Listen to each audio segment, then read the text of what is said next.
Welcome back, everyone. Ready to dive deep. Today, we're taking a look at the excerpts you sent in from Trevor Noah's Born a Crime. You know, it's one thing to read about apartheid in a textbook, but experiencing it through his eyes, especially as a mixed-race child during that era, well, let's just say it's a whole new level of understanding. It is. Even these snippets offer such a raw, unfiltered view of a system that was designed to divide. Right, right. Speaking of divide, one of the first things that jumped out at me was how Noah describes this, almost insidious brilliance of apartheid. Like, it wasn't just about racial segregation, was it? No, not at all. He talks about how the government strategically pitted different black tribes against each other. He specifically mentions, let me see if I can get them all, the Zulu, Xhosa, Swana, Sotho, Venda, Ndebele, Sangha, and Pedi tribes. It's textbook divide and conquer, isn't it? Yeah. You see it throughout history. Oh, absolutely. The Roman Empire, colonialism, Mhm. it's a classic power play to maintain control. Exactly. And of course, for Noah, being mixed race just added another layer of complexity to this already, messed up situation. Absolutely. Which brings us to the title of the book, Born a Crime. I mean, just let that sink in for a second. A child's existence being illegal simply because of who his parents were. Yeah. He even talks about how his mom had to lie to doctors about his dad's background just to avoid having his race officially recorded on his birth certificate. Can you imagine, listener, what kind of world is that? It's wild. It's a reminder of how truly dehumanizing these laws were. They weren't just bureaucratic either. I mean, they had real consequences for Noah, for his family, where they could live, what opportunities they could have, even their basic safety. Absolutely. And it wasn't just the legal stuff, right? Think about the social pressure, the constant fear of being discovered, hiding a fundamental part of who you are. His mom even ran away to Johannesburg with him, which was illegal for black people to live in at that time. That's gotta take a toll. Listener, have you ever had to hide a part of yourself? Could you imagine living under that kind of constant pressure? It really makes you appreciate the incredible resilience of Noah and his family, the strength it took to just navigate everyday life. Oh, totally. And it wasn't just about surviving the system, it was also about navigating all these complex social dynamics within it.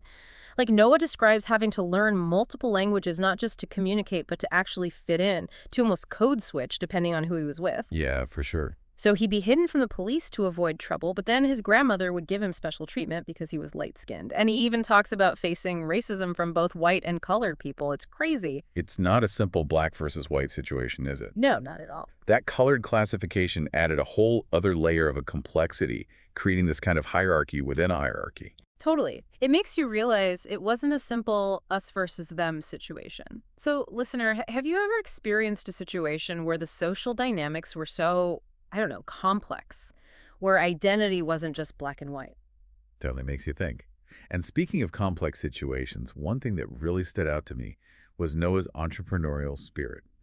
From running a tuck shop food delivery service in school to selling pirated CVs, the guy was always hustling, always finding creative ways to make things happen. Oh, yeah. And, it wasn't just a personal quirk. It was like his resourcefulness was a form of resistance. He was pushing back against the limitations placed on him by society, carving out his own space. Exactly. This hustling wasn't just about making money. It was about control, taking control in a world where so much was out of his control. Absolutely. And it's fascinating how he ties this personal hustling back to the larger socioeconomic picture of South Africa. It wasn't just Noah being ambitious. It was a product of his environment, of the limited options that were available to young black men at the time. Really highlights how much our surroundings can influence our paths in life, doesn't it? Oh, for sure. Speaking of surroundings, you chose to include this excerpt about his time in Alexandria, the Hood, which seems like a completely different world from his more sheltered upbringing. It's like he was thrown into the deep end, when you say.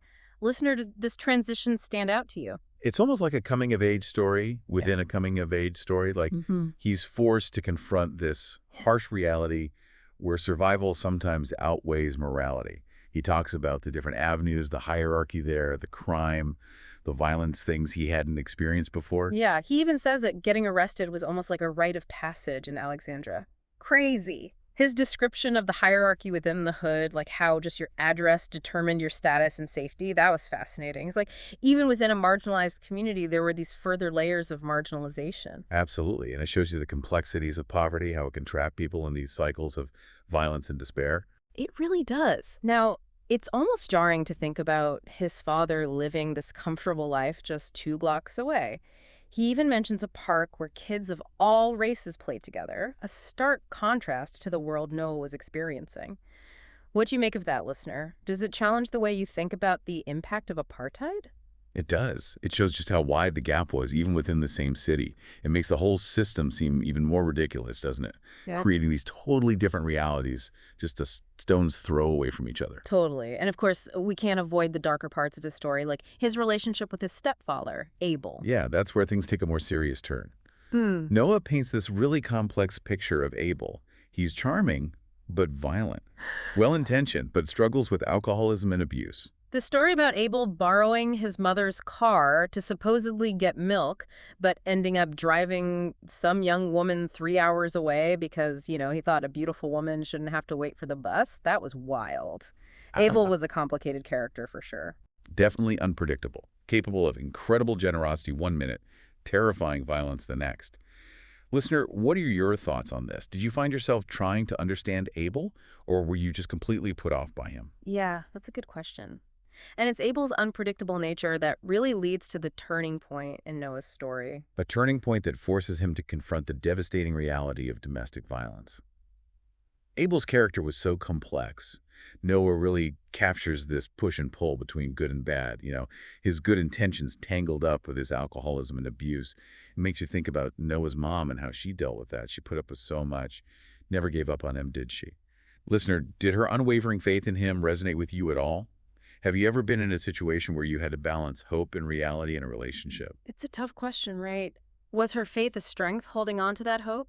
Or was it blinding her to the danger, the patterns of abuse that were so obvious? It's a tragic reminder of how complicated these situations are, right? The emotional ties, they can make it so difficult to break free. You can almost see her trying to fix him like he was one of those broken cars in Abel's workshop. But some things you just can't fix. And the way it escalates, the shooting, that was hard to read. It was. That scene where Noah gets the call from his brother, the eerie calmness, it's so powerful.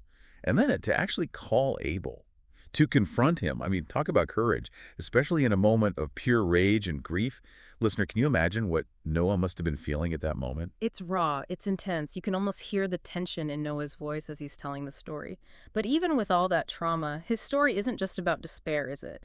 It's also about resilience. And I think a big part of that for him was humor, finding a way to laugh even in the darkest times. Absolutely. Humor as a coping mechanism, a way to deal with the chaos around him. And in a way, he channeled that into something positive, a career in comedy. Exactly. And it wasn't just stand-up. He was a DJ, he ran that pirated CD business, even spent time in prison. Each experience, no matter how tough, seemed to shape him, teach him something. Listener, what about you? Are there experiences in your own life that stand out as turning points? Moments that really shaped who you are? It's like a common thread running through all these excerpts you picked, this sense of resourcefulness, of turning challenges into opportunities. Whether it was navigating apartheid, hustling to get by, or even finding ways to entertain himself in prison, Noah always seemed to find a way. Always adapting, overcoming. It's more than just making the best of a bad situation, wouldn't you say? It's about this inherent human ability to find those glimmers of hope, even when things are tough. Definitely. And he doesn't shy away from the hard stuff either. He criticizes the systemic issues, the injustices that kept people trapped in poverty and violence, like his description of life in Alexandria, the pull of gang culture, the pressure those kids faced. Right. And his friend G, who chose to get fired from a good job just to fit back in with his friends. It's heartbreaking, but it shows just how powerful the need to belong can be, even when it's destructive. It's like individual resilience can only take you so far when the whole system is stacked against you. Listener, have you ever seen anything like that, where the system itself seems to hold people back no matter how hard they try? It's a tough reality to face. And it brings us back to the point you made earlier about Noah challenging those black and white narratives about apartheid. Exactly. Like with the whole colored classification, it wasn't just black versus white, was it? Not at all. It had a whole other layer of complexity, of prejudice that's often overlooked. He really captures that sense of being in between, of not belonging to either world. And then there's that story about how Japanese people were classified as white just to keep trade relations smooth. It's like the whole system was built on these arbitrary categories. It makes you think about how we define these categories and what the real-world consequences of those definitions are. It really does. It's a theme that runs through his whole story, right? From being mistaken for a lost child by white shoppers to being bullied by colored kids for being too light-skinned. He was constantly grappling with these labels, trying to figure out where he fit in. Listener, have you ever felt that? That pressure to conform to certain categories, even when they don't really fit who you are? It's something so many people experience, especially those from marginalized communities, that struggle to define yourself on your own terms in a world that wants to put you in a box. Definitely. And it's not just about personal identity either. Noah talks about how history was taught, or rather, not taught in South Africa. Like, the atrocities of apartheid were just glossed over, almost like everyone was supposed to pretend it didn't happen, just move on. It's something we see a lot, right? Hmm. Trying to bury the past instead of confronting it. But as you mentioned earlier, listener, that silence can prevent real healing, real understanding. Absolutely. He even compares it to how racism is taught in America, focusing on the big events, the key players, without really digging into the deeper systemic issues. It's like reducing a painful, complex history to a bullet point list. What are your thoughts on that, listener? Do you think the way we learn about history shapes the way we see the world? I think it definitely does. It's not just about the facts, it's about the emotional context. Without that, it's hard to truly grasp the lasting impact of these events. Absolutely. And that brings us to Noah's mother again. Despite everything she was going through, she instilled in him this sense of curiosity, of critical thinking. It's amazing. It is. It's like she knew that knowledge was power, and she wanted to equip him with the tools to question, to challenge, to see the world with his own eyes. And that's such an important lesson for all of us, isn't it? She was amazing, wasn't she? I mean, even with everything she was going through, she still made sure to teach him those critical thinking skills. Yeah, like she knew that knowledge was power, and she wanted to make sure he could question things, challenge them, see the world for himself. Exactly. Like those Bible lessons he talks about. It wasn't about just taking things at face value, was it? No, no, it was about understanding, Yeah. about interpreting, and then figuring out how to apply those lessons to his own life, right? Exactly. And remember those drives she'd take him on through those rich white neighborhoods? Oh, yeah. Like, she wasn't shielding him from the reality of things. She wanted him to see how unequal things were. But it wasn't just about pointing out the inequality, was it? It was also about showing him that anything was possible. Right. Like, this is the world. It's not fair, but don't let it limit you. It's powerful stuff. It is. And that belief she had in him, combined with Noah's own resilience and drive, it helped him break free, didn't it? Break free from that cycle of poverty and violence.